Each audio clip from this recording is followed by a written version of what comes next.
Assalamualaikum warahmatullahi wabarakatuh. Perkenalkan, nama saya Fitri Muslimah dari jurusan Bimbingan dan Konseling Pendidikan Islam Universitas Islam Negeri Sultan Syarif Kasim Riau. Tujuan saya membuat video ini adalah untuk melengkapi tugas dalam mata kuliah Pancasila dengan dosen pengampu Hafizah Juwita MPG. Pada hari ini saya akan menjelaskan tentang pelaksanaan demokrasi di Indonesia. Nah, sebelum kita masuk dalam pelaksanaan demokrasi di Indonesia, kita harus mengetahui demokrasi itu apa. Menurut KBBI, demokrasi didefinisikan sebagai bentuk atau sistem pemerintahan dengan pola gagasan atau pandangan yang mengutamakan persamaan hak, kewajiban, serta perlakuan bagi semua warga negara. Nah, adapun sistem dinamika demokrasi liberal tahun 1945 sampai 1959 terjadi 7 kali pergantian kabinet dalam masa demokrasi liberal. Susunan kabinet pada masa demokrasi liberal adalah sebagai berikut. 1. Kabinet Natsir 6 September 1950 sampai 21 Maret 1951. 2. Kabinet Sukiman 27 April 1951 sampai 3 April 1952. Ketiga, Kabinet Wilopo April 1952 sampai 3 Juni sampai 1953. Yang keempat, Kabinet Ali Sastro Midjoyo I 31 Juli 1953 sampai 12 Agustus 1955. Yang kelima, Kabinet Burhanuddin Harahap 12 Agustus 1955 sampai 3 Maret 1956. Keenam, Kabinet Ali Sastromojoyo II 20 Maret 1956 sampai 4 Maret 1957. Yang ketujuh, Kabinet Juanda 9 April 1957 sampai 5 Juli 1959.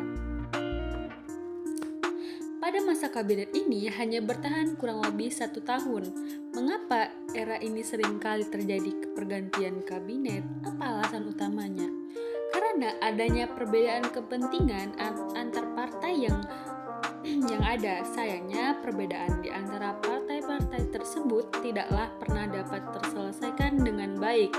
Akhir masa dan kegagalan demokrasi liberal, kekacauan politik yang ada pada masa demokrasi liberal membuat kabinet telah mengalami jatuh bangun karena munculnya mosi tidak percaya dari partai relawan.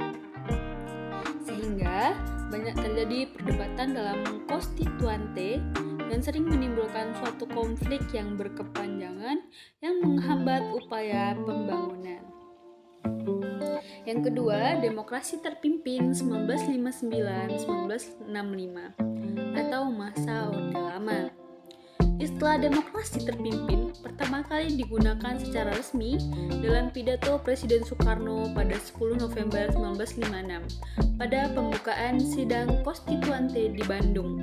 Gagasan Presiden Soekarno pada konstituante tersebut dikenal sebagai konsepsi Presiden 1957. Pokok-pokok pikiran dalam konsepsi itu yakni dalam pembaruan struktur politik harus diberlakukan sistem demokrasi terpimpin yang didukung oleh kekuatan-kekuatan yang mencerminkan aspirasi masyarakat secara seimbang. Kemudian pembentukan kabinet gotong royong berdasarkan imbangan kekuatan masyarakat terdiri atas wakil partai-partai politik dan kekuatan golongan politik baru, golongan fungsional atau golongan karya. Maka pada 9 April 1957 yang ketiga Orde Baru 1966 sampai 1998. Nah, pelaksanaan demokrasi Pancasila pada masa pemerintahan Orde Baru banyak sekali permasalahan. Yang pertama, tak adanya rotasi kekuasaan eksekutif. Hampir tidak ada sama sekali pergantian atau pergeseran kekuasaan pada lembaga eksekutif negara Indonesia. Namun, pada jajaran yang lebih rendah seperti gubernur, bupati, wali kota, camat, hingga kepala desa, perubahan mengalami pergeseran kekuasaan.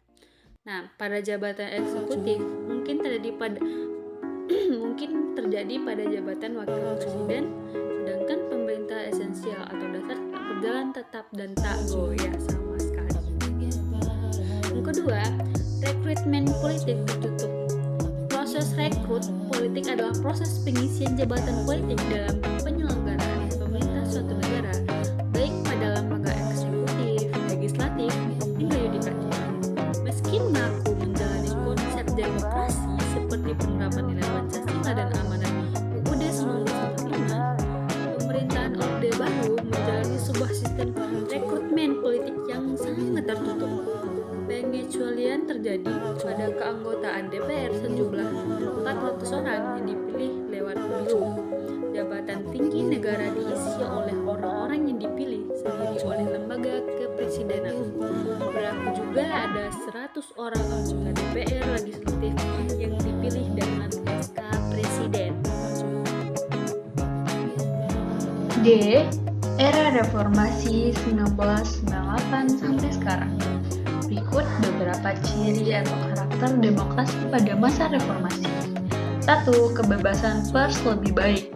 2. Lahirnya banyak partai di Indonesia atau yang biasa disebut dengan sistem multi-partai. Tujuannya agar rakyat dapat lebih mudah berserikat dalam mencapai cita-cita politik yang lebih baik. Yang ketiga, pemilu dijalankan dengan lebih demokratis dengan sistem jurdil, jujur dan adil, dan luber, langsung, umum, bebas, dan rahasia. 4. Adanya ketentuan presiden dan kepala daerah hanya bisa menjabat maksimal 2 periode. 5. Terjadi sejumlah rotasi kekuatan dari pusat hingga daerah.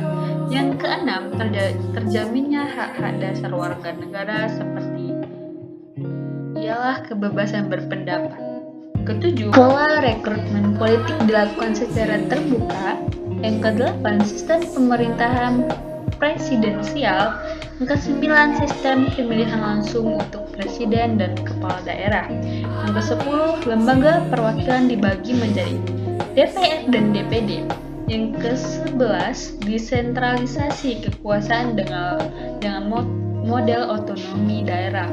Yang ke-12, dibentuknya komisi-komisi independen negara seperti KPK, Komisi Pemberantasan Korupsi. 2. Demokrasi Pancasila. Pengertian demokrasi Pancasila adalah kerakyatan yang dipimpin oleh hikmat kebijaksanaan dalam permusyawaratan perwakilan yang berketuhanan, berperi kemanusiaan, yang adil dan beradab, mempersatukan Indonesia dan tujuan mencapai keadilan sosial bagi seluruh rakyat Indonesia. B. Aspek demokrasi Pancasila. 1. Aspek material. 2. Aspek formal. Ciri-ciri demokrasi. 1. Selalu berdasarkan kekeluargaan dan gotong royong.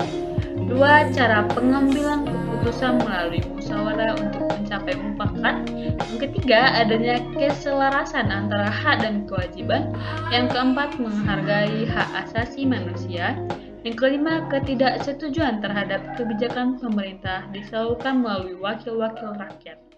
D. Prinsip demokrasi Pancasila. 1. Perlindungan HAM. Yang kedua, pengambilan keputusan berdasarkan musyawarah dan mufakat. Yang ketiga, sebagai dasar pemilu. Yang keempat, keseimbangan hak dan kewajiban. Cukup sekian penjelasan dari saya. Jika ada perkataan yang salah, mohon maaf sebesar-besarnya. Kalau teman-teman ada merasa ini materi ini masih kurang, mohon ditambahkan dalam kolom komentar.